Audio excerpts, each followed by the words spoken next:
내 안에 남아있는 여전히 숨길 수 없는 속물근성. 자기 안의 속물근성을 인정하면 오히려 길이 보인다.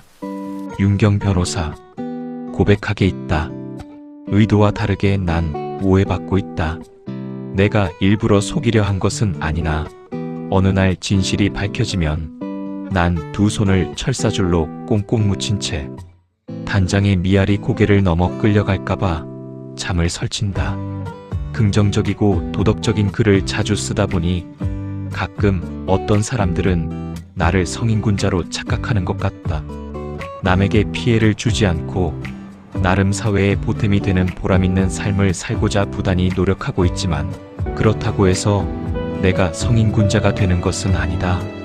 나에게는 속물근성이 아직 조금은 남아있다. 대학 시절 공대 다니던 친구와 기숙사 한 방을 쓴 적이 있다. 부친이 부산의 개업의사였던 그 친구는 엄친아의 금수저였는데 사회 부조리나 사회 발전에는 아무런 관심이 없었고 누구나 한 번쯤 보는 철학서나 교양서적의 제목조차 몰랐다. 늘 경제신문이나 패션 잡지를 가까이 하는 멋쟁이였는데 노는 것과 자기 공부에만 열심인 그 친구가 내 눈에 그저 자기만의 안위와 실익을 쫓는 이기적인 인물로 보였다. 한 번은 술을 마시다가 대놓고 비난을 했다. 넌 대체 무슨 생각을 하며 사는 거니? 난데없는 독설에 그는 영문을 모르겠다는 얼굴로 되물었다. 그러는 너는 뭘 위해 사는데? 적어도 너처럼 개념 없이 살진 않아. 젊은이라면 적어도 사회에 대한 책임의식 정도는 갖고 살아야 하는 것 아니겠니? 그러자 그는 다시 쏘아붙였다.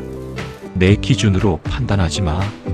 난 자기 자신의 삶도 책임 못 지는 사람이 어떻게 사회를 책임질 수 있다는 것인지 이해하지 못하겠거든. 그 순간 난 속으로 외쳤다. 속물. 그 후 친구는 우수한 성적으로 대학 졸업을 마친 후 미국 유학을 떠났고 전공을 바꾸어 경영학을 공부한 다음 외국계 회사에 다니다가 창업을 하여 규모가 큰 회사를 운영하고 있다. 게다가 정기적으로 불우한 소년들을 후원하는 장학재단도 설립했다.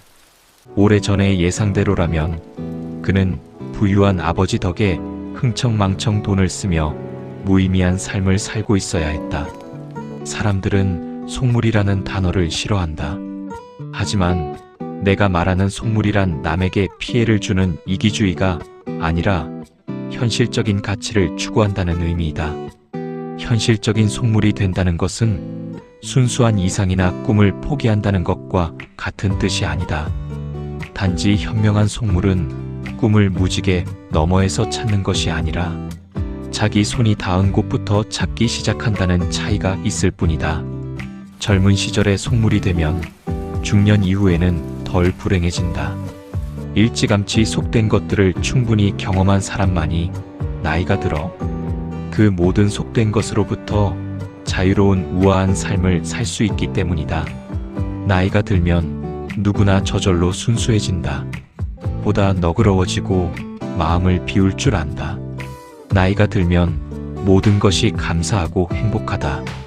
담벼락에 핀 이름 모를 들꽃 한 송이에도 눈시울이 붉어지고 아침을 깨우는 새소리에 깊은 감사를 느끼게 된다.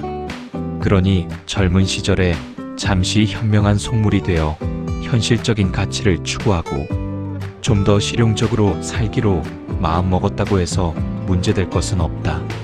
당신이 살 날이 아직 많이 남은 젊은이라면 그 뜨거운 열정이 식기 전까지 누구나 갖고 있는 현실적인 욕망과 본성에 스스로 솔직해보는 것도 나쁘지 않다. 이제 당신의 발목을 붙들고 있는 막연한 죄책감을 홀가분하게 벗어버려라. 뜨거운 열정으로 내 삶을 책임지려 노력하는 태도나 자신의 행복을 위해 오직 현실에만 집중한다는 것은 절대로 결코 부끄러운 일이 아니며 오히려 젊은이들만이 가진 특권일 수도 있다.